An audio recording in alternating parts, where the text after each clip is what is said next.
የተወለደው በ1483 ዓመተ ምህረት በሙያው ማዕድን አውጪ ከነበረው አባቱ ነበር። የሉተር የልጅነት ጊዜ አስደሳች አልነበረም። አባቱ ኃይለኛና ከልክ በላይ ወግ አጥባቂ ሰው ነበሩና ሉተር በ18 ዓመቱ ወደ ኤርፉርት ዩኒቨርሲቲ በመግባት የስኮላስቲክ ፍልስፍናና የሎጂክ ትምህርት ተምሮ ቢመረቅም ወላጅ አባቱ የሕግ ትምህርት እንዲማር ግድ ስላሉት እሳቸውን ለማስደሰት ሲል ሕግ ማጥናት ጀመረ። ሉተር በዩኒቨርሲቲ ውስጥ እያለ አንድ ቀን በጠና ታመመ። ይህን ጊዜ ለነፍሴ ድነት ሳላገኝ መሞቴ ነው የሚለው ሐሳብ እጅግ አስጨነቀው። ከቀናት በኋላ ከህመሙ ቢያገግምም ስለ ነፍሱ ድነት አጥብቆ ማሰብ መጀመሩ የባሰ ጭንቀት ውስጥ ከተተው። በዚህ መልኩ የጀመረው የሉተር ጭንቀትና ፍርሃት ከዕለታት ባንዱ ወላጆቹን ጠይቆ ወደ ዩኒቨርሲቲው ሲመለስ ጡዘቱ ላይ የደረሰ መሰለ። ሉተር በሚጓዝበት መንገድ ላይ ኃይለኛ ዝናብ ዘንቦ የመብረቅ የነጎድጓድ ድምፅ ይሰማ ነበር።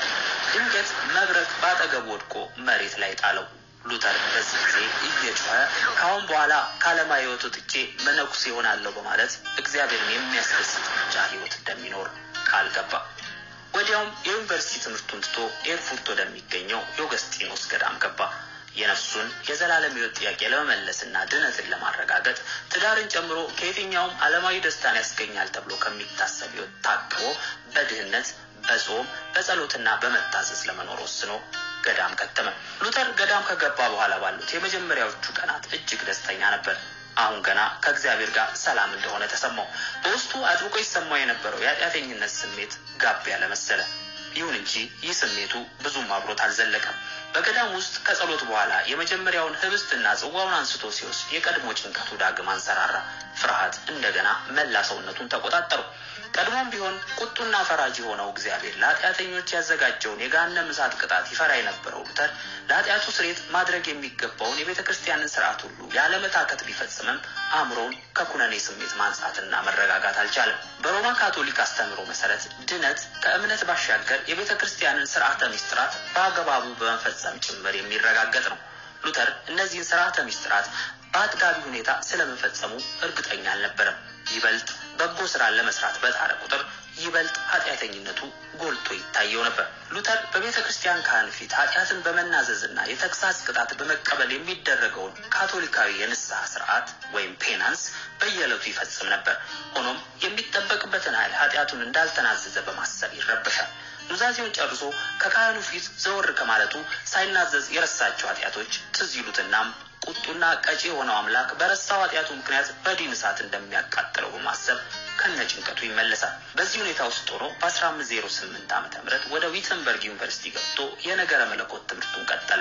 በዩኒቨርሲቲ ውስጥ የሥነ መለኮት ትምህርት ቤቱ ዲንና የሉተር መንፈሳዊ አማካሪ የሆኑት ዮሐን ስታውፒትዝ የተባሉ መነኩሴ ሉተር ሕሊናውን እንዳያስጨንቅ ይልቁንም ዝም ብሎ እግዚአብሔርን እንዲወደው መከሩት። ይህ ግን ለሉተር የሚቻለው አለው ነው።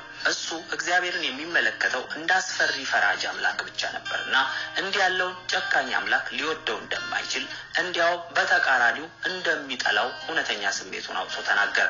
ቁጡና ኃይለኛ የነበረውን የሥጋ አባቱን በማስታወስም ምድራዊ አባቴ ትእዛዛቱን ሳልፈጽም ስቀር ደም እስኪፈሰኝ ድረስ እየደበደበ ይቀጣኝ ነበር። የኃጢአተኛው አባቴ ቁጣ ይህን ያህል የከፋ ከነበረ ንጹሕና ጻድቅ ሆነው የሰማዩ አባት ቁጣስ ምንኛ ከባድ ይሆን እያለ ይጠይቃል። ሉተር በዊተንበርግ ይማር በነበረበት ወቅት በርካታ ነዋያ ቅዱሳት ወደሚገኙባትና የሮማ ካቶሊክ ቤተክርስቲያን ፖፕ መቀመጫ ወደ ሆነችው የሮም ከተማ የመጓዝ ዕድል አግኝቶ ነበር። እንዲህ ያሉ ቅዱሳት ስፍራዎችን መጎብኘትና የጻድቃንን አጽሞች መሳለም መንፈሳዊ በረከትና የኃጢአትን ስርየት ያስገኛል የሚል ትምህርት ስለነበረ ሉተር ይህን በማድረግ ለሕሊናው እረፍትን እንደሚያገኝ ተስፋ አድርጎ ነበር። ይሁን እንጂ በሮም የተመለከተው መነኮሳቱ የሚመሩት ያልተገባ የቅንጦት ሕይወትና የተዘፈቁበት አያሌ ርኩሰት ፍጹም ግራ አጋባው። በሮም ያየው ሁሉ የጠበቀውን የመንፈስ እረፍት የሚሰጠው ከመሆን ይልቅ ወደ ለየለት አስከፊ የተስፋ መቁረጥ አዘቅት ውስጥ የሚጨምረው ሆነ። ሉተር በዊተንበርግ ትምህርቱን ጨርሶ የዶክተሬት ዲግሪውን ከተቀበለ በኋላ እዛው በዩኒቨርሲቲ ውስጥ ፕሮፌሰር በመሆን የመጽሐፍ ቅዱስ መምህር ሆነ። ለማስተማር በሚዘጋጅበት ወቅት ግን አንድ ያልጠበቀው አዲስ ነገር መከሰት ጀመረ። ቅዱሳት መጻሕፍትን በጥልቀት ሲያጠና ቀድሞ ከሚያውቀውና ቤተክርስቲያን ከምታስተምረው የተለየ አዲስ ትርጉም ማየት ጀመረ። እግዚአብሔር እሱ እንዳሰበው ፈራጅ ብቻ እንዳልሆነና የሚያምኑትን በጸጋ የሚያጸድቅ አዳኝም እንደሆነ መረዳት ጀመረ። በተለይም የሮሜን መጽሐፍ ለማስተማር በሚዘጋጅበት ወቅት ጻድቅ በእምነት ይኖራል የሚለው ምንባብ ጋር ሲደርስ የእግዚአብሔር ጽድቅ በራስ ጥረት የሚገኝ የልፋት ውጤት ሳይሆን ከእግዚአብሔር ዘንድ በስጦታ የሚሰጥ ነገር እንደሆነ አስተዋለ። ሉተር ይህ ሲገባው የተሰማውን ስሜት ሲገልጽ በፊቴ ተዘግተው ይታዩኝ የነበሩት የመንግስተ ሰማያት በሮች ወረል ብለው ሲከፈቱልኝና እኔም እየተራመድኩ ወደ ውስጥ ስገባ ተሰማኝ ይላል። ሉተር ሰው ከእግዚአብሔር ዘንድ በሚሰጥ ጸጋ በእምነት በኩል ብቻ እንደሚድን ሲረዳ ከስካሁኑ ጭንቀትና አስከፊ የኩነኔ ስሜት ነፃ ወጣ። ይህ መረዳቱ በኋላ ላይ የታድሶ አዕማድ አስተምሮች በሆኑ ነጥረው የወጡት የአምስቱ ሶላዎች መሰረት ነበር።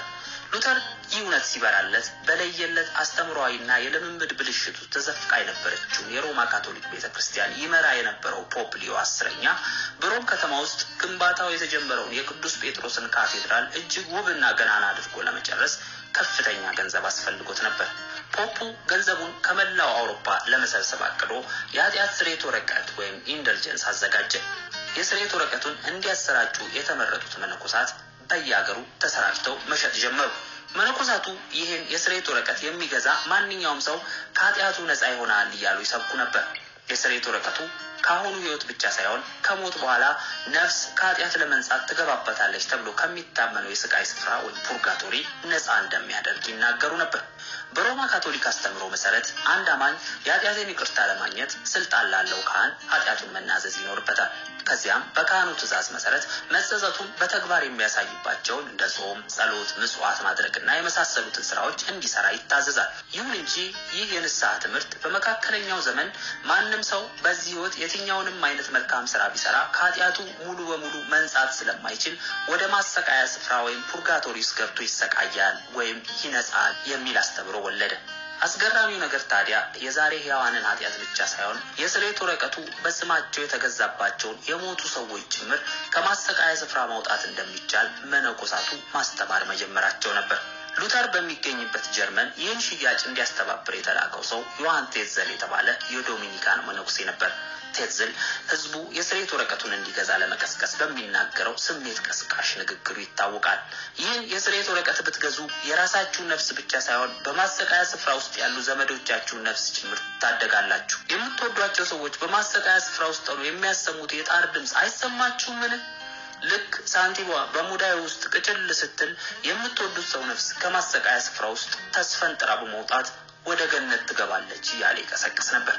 እንዲህ ያለው ትምህርት በቅዱሳት መጻሕፍትም ሆነ በጥንታውያን አባቶች ትውፊት ውስጥ ታይቶ የማይታወቅ በመሆኑ ሉተርን እጅግ አስቆጥቶት ነበር። ለታድሶ መቀጣጠል መንስኤ የሆኑትን 95 አናቅጽ ለመጻፍ የተገፋፋው በዚሁ የተጧጧፈ የስርየት ወረቀት ንግድ ምክንያት ነበር። ከሮም ቤተክርስቲያን እውቅና አግኝቶ የሚደረገውን ይህን ተግባር በተመለከተ የዩኒቨርሲቲው መምህራንና ተማሪዎች እንዲሁም ፍላጎቱ ያለውን የትኛውንም ሰው ለውይይት ለመጋበዝ በማሰብ ነበር ሉተር ጥያቄዎቹን በዊተንበርግ ዩኒቨርሲቲ በር ላይ የቸነከረው። ይሁን እንጂ የካቶሊክን ቤተክርስቲያን በመፍራት ውይይቱ ይካሄድበታል በተባለው ሰዓት በስፍራው አንድም ዝር ያለ ሰው አልነበረም። የሉተርን ሐሳብ ይደግፉ የነበሩ ፕሮፌሰሮችና ተማሪዎቹ ሳይቀር አልተገኙም። የከሸፈ የሚመስለው የሉተር ጽሑፍ ግን በአጭር ጊዜ ውስጥ በህትመት ማሽን እየተገለበጠ በመላው ጀርመንና በብዙ የአውሮፓ ሀገሮች ውስጥ በፍጥነት ተሰራጨ። የጀርመን